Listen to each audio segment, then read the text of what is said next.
bottom left as the green Terran. He's down 1-0. Those are the wrong controls. It is Beastyqt.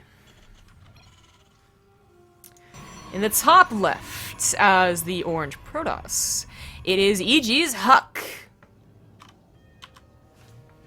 Once again, I am doing production. I am solo casting. Rifkin is asleep, so you are missing out on some very key Beastyqt TV features, such as, you know, the transitional screen. Had we had map intros, they wouldn't be here. Deepbot is down. I think that's unintentional, but it is what it is, so no betting. Sorry about that. Twitch alerts is up, which I think means that if you click the secret donation link, I'll still hear it if you want to be obnoxious, but unfortunately the voice doesn't work on my side, so you'd only hear the John Cena music. That works, right? that works. I don't even have Twitch alerts connected. It wouldn't even pop up on the screen. Don't do it. I'm just gonna tell you to hold your $5 donations off until Rifkin's back to streaming. Unless you just really want to hear that music. That sweet, sweet John Cena music. Rifkin actually prefers Monster. And not because Monster sponsors this tournament. This was not a sellout moment. I prefer Blueberry Red Bull. Just to prove that it's not selling out.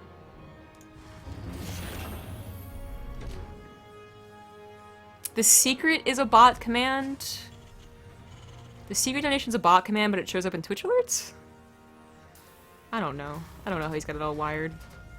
Alright, what do we got here? This looks a lot like that last game. Difference is, okay, so someone brought up the TY build, and I said, you know, I wasn't sure if he did two versions because I didn't pay super close attention, but I saw the build that TY used, I think, on this map in these almost exact same positions, just swapping around, and that's what happened. And it was cool. I tried doing it with Rifkin, and it kind of worked. You know, mostly I didn't know the exact build, and Rifkin didn't know what to expect of the micro, but the point is, you do a Widow Mine drop, you know, a very old-fashioned Widow Mine drop, to be honest, so nothing fancy there. But then you follow up with basically just relentless aggression, man. Like, you know, you keep building the Widow Mines, you keep dropping, you keep up with the Liberator harass, and then, when they think they finally got everything under control, you have thrown down 2 barracks, and you're ready with a direct punch to the face. That will hopefully win by then. However, if they're already dealing with it quite well, you know, that 1-2 combo, it won't work out as well. So it's still important for this Widow Mine drop to do something. And that something could be as little as live, to be honest. Like, yeah, you want it to do damage, but you also need that medevac and the Widow Mines. Well, more so the medevac to be alive. Alright, the Adepts do shit across the map. The Marines could try and take on 2 Adepts on the top of the ramp and then try and be like, oh, I totally have a command center, like, trust me. But they are not. They are part of the medevac drop. So HuK is going to know it's 1 base, but he just experienced a different 1 base build. So he might be expecting something different, but the response is similar. Once again with the Stargate, once again with the Phoenixes. They're gonna deal with the Widow Mine drop, they're gonna deal with the Liberator, but it's not a perfect counter. Again, a lot of this comes down to your control. Again, if you really want to see like top tier control with this, watch the GSL VODs if you can. I think it was GSL anyways, of TY, because it was super cool to watch. But we'll see what Beastyqt looks like with the exact same units. He's not gonna go 1 base nearly as long as TY did. It looks like TY, I'm pretty sure waited a long ass time for that command center, and so went for the 2 barracks. But the command center goes down, and he's still following up with the Liberator. A Widow Mine just tries to walk on right by, but the very, very quick Phoenix grab looked like a mistake, but it just meant to unroot the Widow Mine, which it did. The Widow Mine is on the ramp, kind of hoping maybe it catches something in transit, but HuK's on top of things, literally. Let's see here.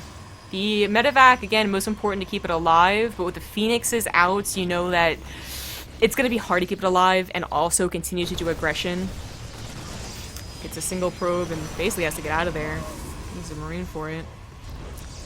Here's the Liberator. So a pylon on the back or Phoenixes would both deal with this. You really hope to be doing such good damage, you know, keep that ball rolling that they don't notice the Liberator for a while.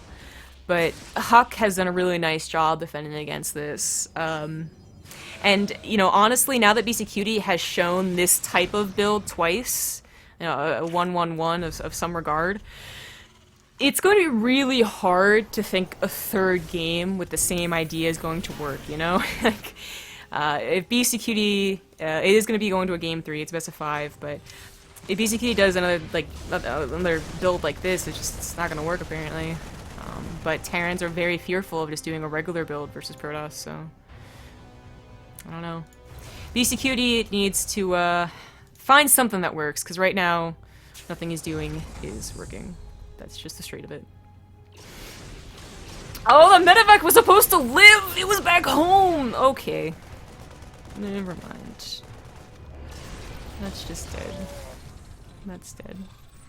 Oh, is this enough to actually just kill Beastyqt? I did not expect this, but it looks like it is. Okay, there's actually a lot of reinforcement. It's 4 barracks, so no, not quite enough to kill him, but that was scary, I gotta say. A lot of SCVs still go down, and he was not on a very high SCV count to begin with. He does try and save the SCVs, and nope, that is going to be game. HuK takes a 2-0 lead, and Beastyqt, he looks a little lost, you know? What does he have for the third game?